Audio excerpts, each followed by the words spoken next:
Tonight on Tranquil Radio, Sepultura is banned in Lebanon. Marilyn Manson gives MGK a big surprise, you know what I mean? And Bill Cosby, Dahvie Vanity is in trouble for like the 10th year in a row, go figure. All this and more coming up on Tranquil Radio.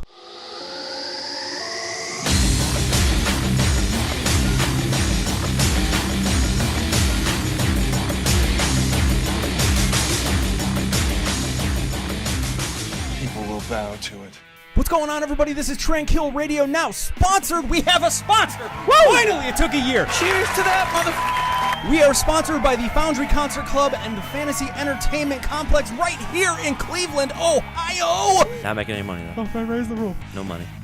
Well, but I am your host, Sean Ryan, and this is... Jimothy? I want to take this time right now for you to subscribe. Go subscribe. Do it. Do it! And we have a lot to get to, so let's just get it started right now. Sepultura, they were denied visas by Lebanon officials and not really given too much of a reason other than the fact that they were accused of insulting Christianity and being devil worshippers. We're the devils! The devils! Now, who the fuck knew? I know, I'm sorry, I'm just a stupid American living in a white boy suburb, but who the hell knew that Lebanon believed in Christianity? I don't want to get into any of that. We're not a political show, period. We're but not. It's the reality of that region of the world, and, they see these things. They're, bad influence. It's a very religious area of the world with their own stances and beliefs, and don't want to touch it. That's just the reality, and this is why they got banned. Concert promoters, Skull Sessions, they were putting on this show, and they announced last Friday that the authorities refused to process the band members' visas. Skull Sessions told a newspaper, I believe, the New Arab, that's the cutest name in the world, that they had not been allowed to see the group's ban order. Skull Sessions goes on to, quote, say, basically, what we learned is that they are considered devil worshippers, that they have disrespected Christianity, and that they have performed in Israel. It's a no-no if you're in a lot of those Middle Eastern fucking countries, man. If you have anything to do with Israel, it's like, get the fuck out of here! Get the fuck out! This country is known for finding people on the streets just wearing metal shirts and jailing them just because they think that their shirts represent the devil. But Skull Sessions went on to say that this is absolutely not true. Sepultura had done a video back in 1993 where they did do a video in a lot of Middle East countries and stood opposingly by the Dead Sea and all this kind of stuff. There is no confirmation that they had an Israeli stamp on their current passports. Any traveler going with Israeli stamps on their passports, they cannot enter Lebanon, even if the travel documents currently do not have Israeli stamps or visas. If a person is seeking entry into the Republic of Lebanon who have previously traveled to Israel, they still might face arrest or detention if the travel is closed. Just having the previous music videos is enough documentation for them to enter the country and be arrested on that merit. Excuse me. That's what I think about that. That's what I think about that! Motherfucker! This is America, not over there! Your ass will get thrown into jail if you've been to another country that they don't like. And so Sepultura had previously played in the region. They'd performed in Dubai about 2 years ago. The band is set to play the city again next month. And then in 2016, they were about to play Cairo, but they're also banned for the same thing. They're being banned from Lebanon right now. And so best of luck to Sepultura. Before I get into this, have you seen The Dirt? Oh, yeah. Fucking fantastic. I've watched that movie 5 times. I only saw it once, but so good. So well done. Kudos to MGK. I didn't think he could do that. That is the only book I've ever actually read 3 times. I don't even know how I got through high school. I didn't even read those You books. can read? I know, right? It's a big one. MGK actually was a breakout role. He's playing Tommy Lee, and he did an amazing performance. Hang out backstage, drink, come back to life. Hey, Tom! Hey, what up, man? Meet record and radio creeps. Listen to them ask, you remember pissing on that cop car last night? No. Man, did he do a good job. Yeah, I don't think I've heard a single person say he did a bad job in that movie. Everybody just unanimously agrees. I've been a Motley Crue fan since I was 13. No, he just fucking nailed it. But MGK, he recently just turned 29. Ah, the good old days, remember? I'm 87.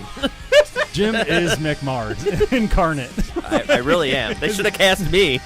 I'm not social, I'm very surly, I'm very into my craft, and I just really don't give a shit about anything. I am Mick Mars. So how old are you, Mick? Fuck you, you fucking teenager. I know, you really are. After watching that movie, I was like, oh man, I remember when I was like Tommy Lee, and then later on, I'm like, yeah, I'm pretty much Mick Mars now. This is me now.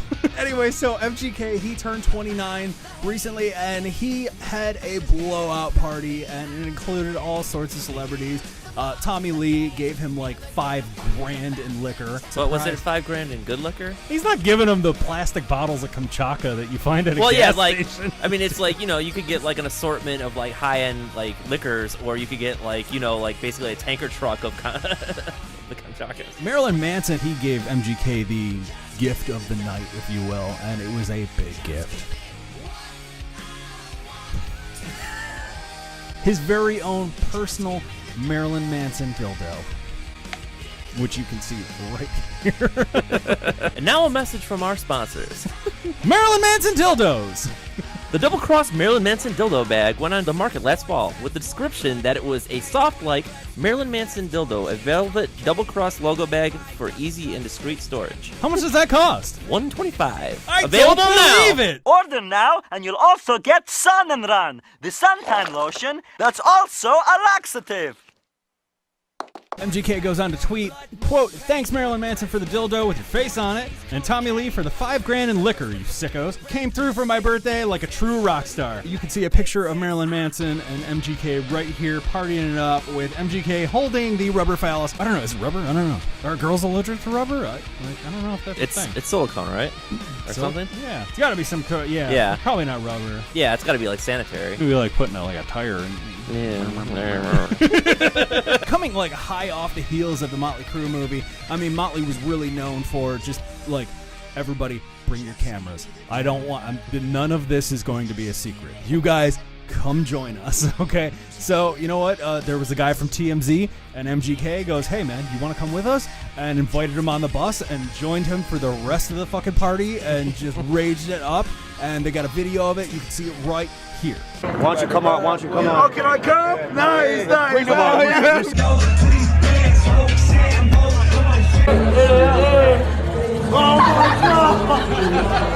Be on your best behavior.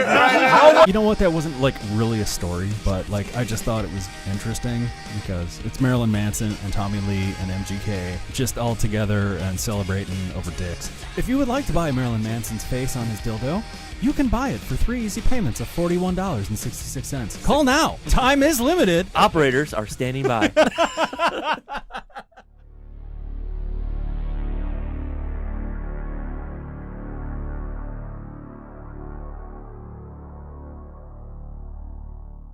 And on to our last and final story. We have a band called New Year's Day. I have only recently discovered about this band, but recently New Year's Day singer Ash Costello, she had caught up with Loudwire Nights, and she did a little talk about, her new album and blah, blah, blah, and we're promoting it and shit. But yeah, I have no idea how the hell this came up, but she starts talking about Blood on the Dance Floor. Ash and her band New Year's Day had gone on tour with Blood on the Dance Floor a long time ago, all the way 7 years ago in 2012, and discussed a member of the band, it's basically a duo with backing guys, correct? Yeah. So there was two main characters. Yeah, it was Dahvie Vanity. I don't fucking remember that guy's name. We're friends on Facebook too.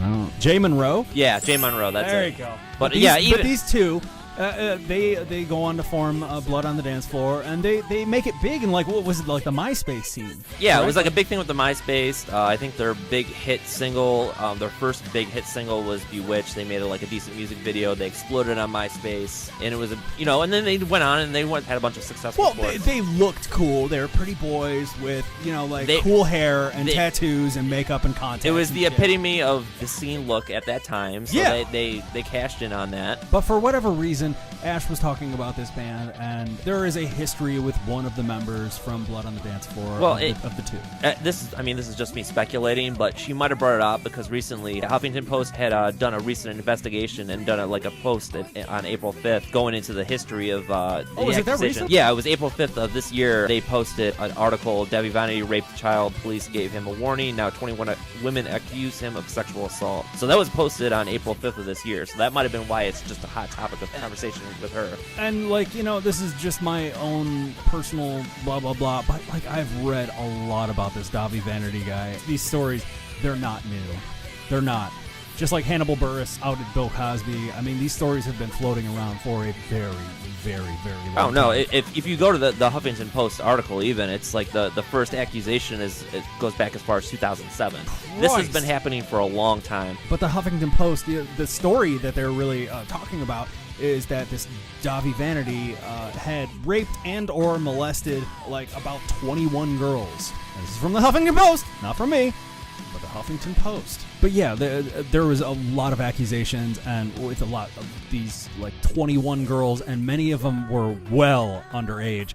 I mean, we're talking about like 14 to 16 years old, and a lot of them have like standard solid fucking proof, pictures, emails, texts, all kinds of shit. It's hard not to kind of believe this kind of shit. Forward. I've seen the screen grabs of these conversations, and I've heard these girls' stories, and it's really damning evidence for this guy. But we digress.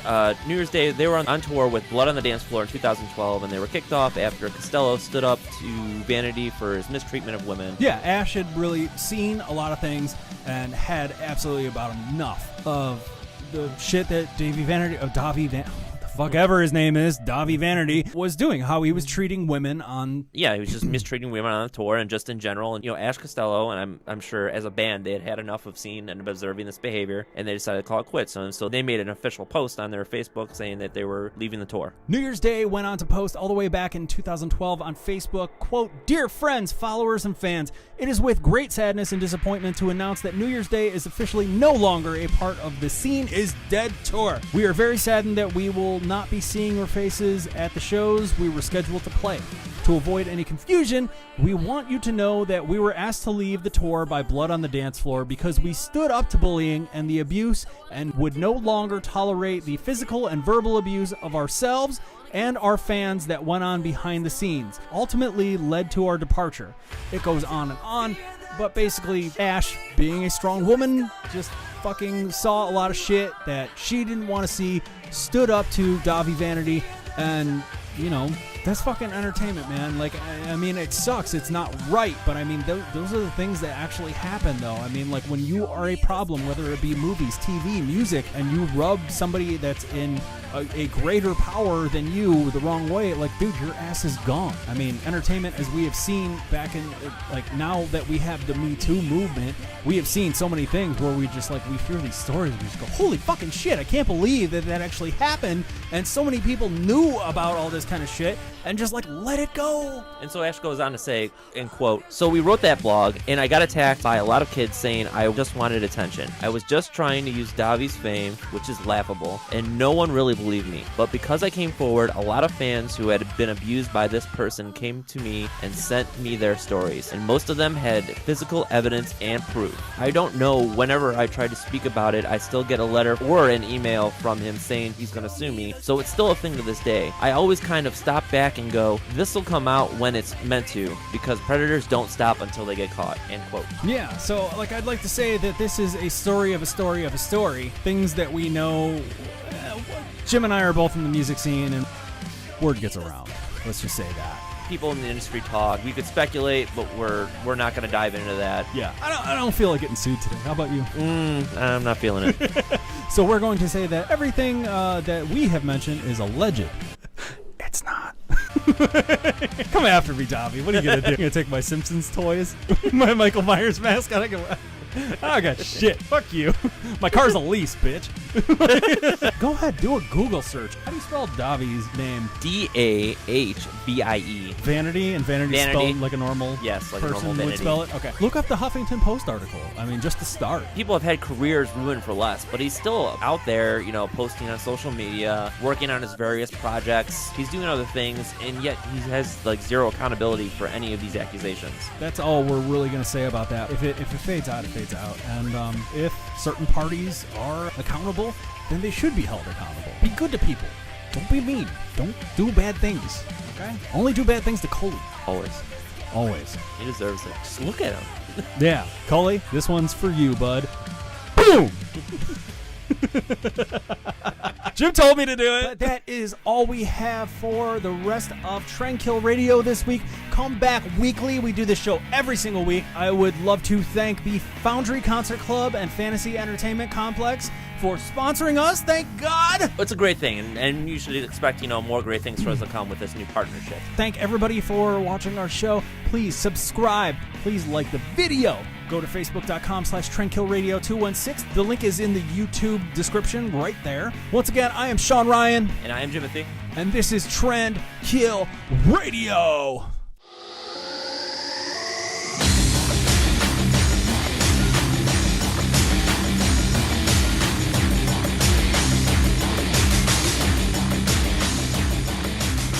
People will bow to it. Jimothy Kerm. You get what you get, and it shows.